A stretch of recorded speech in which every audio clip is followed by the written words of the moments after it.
تو صراط مستقیم کی دعا تو سارے مانگتے ہیں، اور دعویٰ بھی سب کا یہ ہے کہ جس رستے پہ ہم چل رہے ہیں وہی صراط مستقیم۔ میں یہ تو نہیں کہتا کہ میرے پیچھے آؤ، دیوبندیوں کے پیچھے چلو، میرا تو یہ دعویٰ نہیں ہے۔ میں تو اس رب سے پوچھنا چاہتا ہوں جس رب نے صراط مستقیم کی دعا سکھائی ہے، پڑھائی ہے۔ مولا رولا پہ گیا ہی رولا، ہر طبقے کا مولوی اپنی طرف کھینچتا ہے۔ تو نے صراط مستقیم کی دعا سکھائی ہے، اب تو بتا سیدھا راستہ کون سا ہے؟ پوچھنا چاہیے کہ نہیں پوچھنا چاہیے؟ بتائے گا کہ نہیں بتائے گا؟ قرآن بتائے گا کہ یہ سیدھا راستہ ہے۔ یہ صرف ایک خطبے میں بیان نہیں کروں گا، اس پر ہو سکتا ہے 2-3 خطبے اور بھی مجھے دینے پڑے۔ رب سے پوچھیں گے تو بتا سیدھا راستہ کون سا ہے؟ اس کو تھوڑا سا اجمالاً سورۃ فاتحہ کے اندر بتائے، صراط الذین انعمت علیہم، راستہ ان لوگوں کا جن پہ تو نے انعام کیا، جن پہ تیری نعمتیں ہوئی، جن پہ تیرے انعامات ہوئے، ان کا راستہ دکھا، وہ ہے سیدھے رستے پر۔ وہ کون ہے؟ دیوبندی، بریلوی، شیعہ، وہ کون ہے؟ اس کو سورۃ فاتحہ میں ذکر نہیں کیے کہ وہ کون لوگ ہیں جن پہ اللہ نے انعام کیا۔ تو قرآن کی جو تفسیر ہے نا، میں بعض اوقات کچھ علمی باتیں بھی آپ سے کر دیا کرتا ہوں۔ قرآن کی تفسیر کا پہلا اصول ہے تفسیر القرآن بالقرآن، قرآن کی تفسیر خود قرآن سے۔ ایک جگہ پہ اللہ اجمالاً بیان کرتے ہیں، اجمالاً بیان کر کے آگے بڑھ جاتے ہیں، دوسری جگہ پہ جا کے اللہ اس کو کھول دیتے ہیں، خود اللہ بیان کرتے ہیں۔ اس کو کیا ہم کہیں گے؟ تفسیر القرآن بالقرآن، قرآن کی تفسیر خود قرآن سے۔ قرآن اپنے بعض حصے کا خود ہی بیان کرتا ہے۔ یہ کون ہے جن لوگوں پہ انعام ہوا اللہ کا؟ اسے سورۃ نساء میں جا کے ذکر کیا، من یطع اللہ والرسول، جو لوگ اللہ کی بات مانیں گے اور جو لوگ اللہ کے رسول کی اطاعت کریں گے، فاولئک مع الذین انعمت علیہم، یہ اللہ اور اللہ کے رسول کی اطاعت کرنے والے ان لوگوں کے ساتھ کھڑے ہوں گے جن پہ اللہ نے انعام کیا۔ من یطع اللہ والرسول فاولئک مع الذین انعمت علیہم، کون ہے مولا؟ من النبیین والصدیقین والشہداء والصالحین۔ قرآن نے انعمت علیہم کو خود بیان کر دیا، وہ کون ہیں؟ ان میں پہلا نمبر ہے انبیاء کا۔ پہلا نمبر کس کا ہے؟ انبیاء۔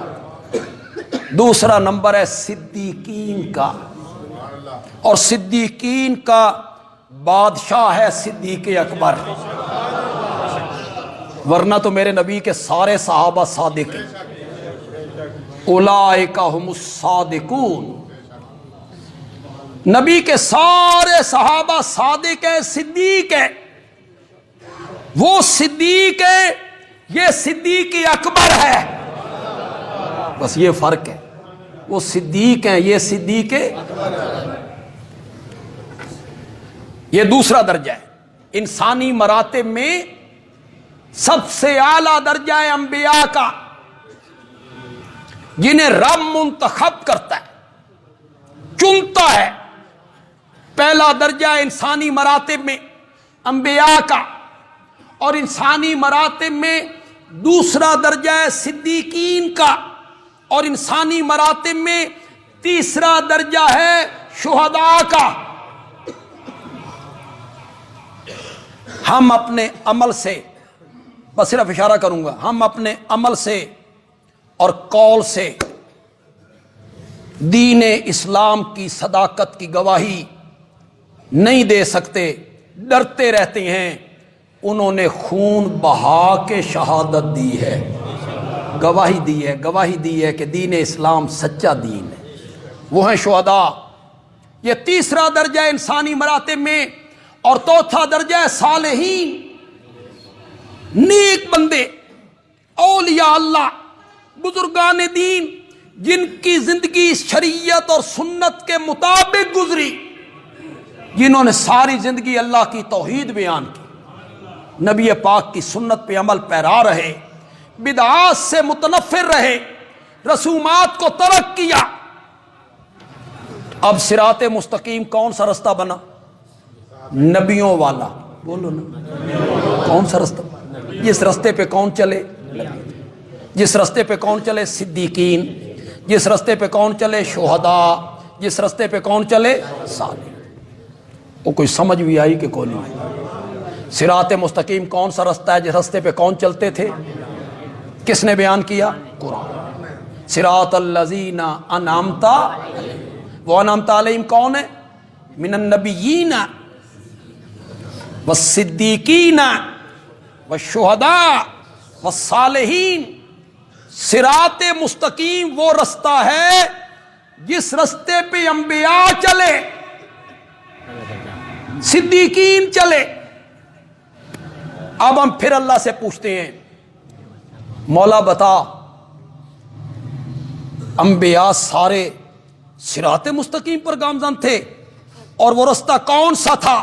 اسے اللہ نے سورۃ انعام میں بیان کیا، آیت نمبر 83، سورۃ انعام کی آیت نمبر 83۔ گھروں میں جا کے ترجمہ دیکھیے گا۔ 18 نبیوں کے نام گنے۔ کتنے نبیوں کے؟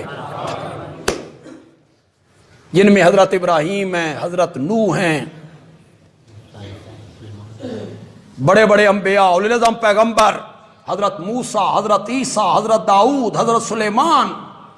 18 نبیوں کے نام لیے، اور 18 نبیوں کے نام لینے کے بعد فرمایا سارے نبیوں کے نام کیسے گن سکتا ہوں؟ قرآن میں ایک اصول بیان کرتا ہوں۔ اللہ نے ایک اصول بیان کیا، وَمِنْ آبَائِهِمْ، جو نہیں نہ گنے ان میں سے کچھ ان 18 کے باپ دادا تھے، وَذُرِّيَّاتِهِمْ، کچھ ان 18 کی اولاد تھے، وَإِخْوَانِهِمْ، کچھ ان 18 کے بھائی تھے۔ پھر ایک قانون بیان کیا، تفصیلاً 18 کو گنا، اجمالاً سارے نبیوں کو لیا۔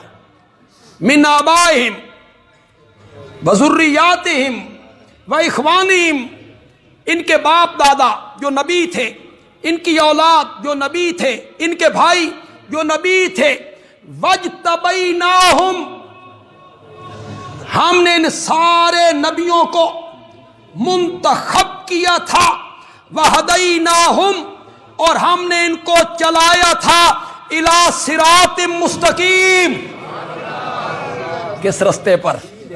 اب قرآن نے واضح کر دیا سورۃ انعام کی آیت نمبر 83، 84، 85 میں کہ سارے نبی جس رستے پہ چلا کرتے تھے اسی رستے کا نام کیا ہے؟ صراط۔ وَاجْتَبَيْنَاهُمْ وَهَدَيْنَاهُمْ إِلَىٰ صِرَاطٍ مُسْتَقِيمٍ۔ یہ ذکر کرنے کے بعد اللہ نے کہا وَلَوْ أَشْرَكُوا لَحَبِطَ عَنْهُمْ مَا كَانُوا يَعْمَلُونَ۔ اللہ اکبر۔ یہ میرے نبی، سارے نبی جو مجتبی ہیں، مرتضی ہیں، مصطفیٰ ہیں، میرا چناؤ ہے، میرا انتخاب ہے، اپنے اپنے وقت میں اس کائنات اور اس خلقت میں سب سے اعلیٰ، سب سے اولا، سب سے عرفہ، جن کو میرے سلام آیا کرتے تھے، جن پر میں وحی اتارا کرتا تھا، جنہیں میں کتاب دیا کرتا تھا، ان میں سے بعض ایسے تھے میں نے بلا واسطہ جبریل ان سے کلام کرنا شروع کر دیا تھا، گفتگو ان سے کرنی شروع کر دی تھی بلا واسطہ جبریل۔ اللہ کہتے ہیں وَلَوْ أَشْرَكُوا، اگر میرے یہ نبی شرک کرتے، لو فرضیہ، کر نہیں سکتے، لو فرضیہ، جیسے کہا لو کان فیہما آلہہ، اگر زمین و آسمان میں کوئی اور الہ ہوتا، لفسدتا، تو زمین آسمان کیا ہو جاتے؟ برباد ہو جاتے۔ تو الہ ہے کوئی؟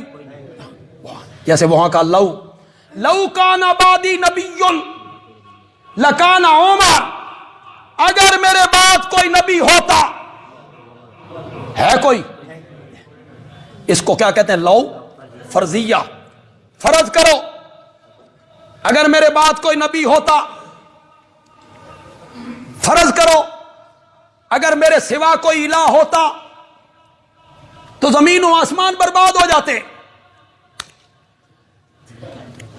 مفسرین نے معنی کیا، ایک الہ کہتا بارش برسا دو، دوسرا کہتا نہیں برسانی،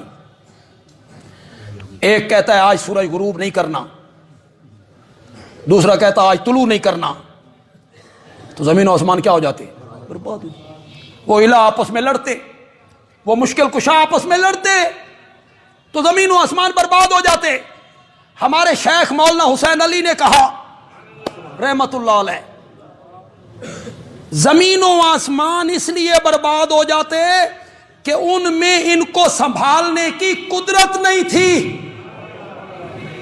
وہ اس قابل نہیں تھے کہ وہ زمین و آسمان کو سنبھال سکتے۔ یہ میں ہوں جس نے چلتے ہوئے پانی پہ زمین کو بچھایا بھی ہے، سنبھالا بھی ہے۔ یہ میں ہوں جس نے بغیر ستونوں کے آسمان کی چھت تانی بھی ہے، قائم بھی کر رکھی ہے۔ اگر کوئی اور الہ ہوتا ان سے یہ کام نہیں ہو سکتا تھا، یہ زمین و آسمان برباد ہو جاتا۔ لو فرضیہ، لو اشرکو، اگر میرے نبی شرک کرتے، اگر کر نہیں سکتے، شرک تو اکبر الکبائر ہے، شرک تو ظلم عظیم ہے، شرک تو رب سے بغاوت ہے۔ نبی تو صغیرہ گناہ بھی نہیں کرتا، نبی سے صغیرہ گناہ بھی سرزاد نہیں ہوتا، نبی معصوم ہوتا ہے، چھوٹے بڑے گناہوں سے نبی کیا ہوتا ہے؟ معصوم ہوتا ہے، پاک ہوتا ہے، کوئی گناہ نبی سے سرزاد نہیں ہوتا، کہ جائے کہ شرک۔ اللہ نے کہا اگر میرے یہ نبی شرک کرتے، لا حابطا ما کانوا یعملون، تو ان کے اعمال بھی کیا ہو جاتے؟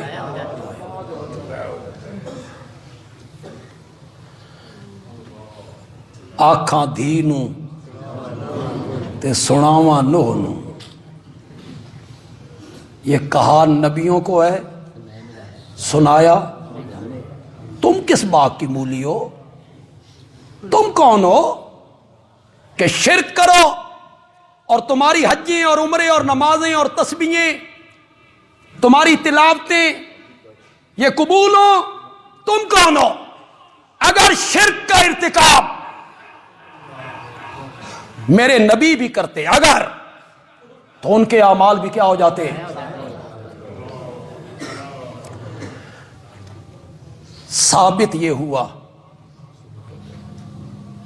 کہ صراط مستقیم وہ رستہ ہے جس پر اللہ کے نبی چلے، بولو تو صحیح، جس پہ اللہ کے نبی چلے، اور ثابت یہ ہوا کہ صراط مستقیم وہ رستہ ہے جس میں شرک والی منحوس بیماری موجود ہو۔ جس رستے میں شرک والی بیماری ہے وہ صراط مستقیم نہیں، صراط مستقیم وہ رستہ ہے جس میں شرک والی منحوس بیماری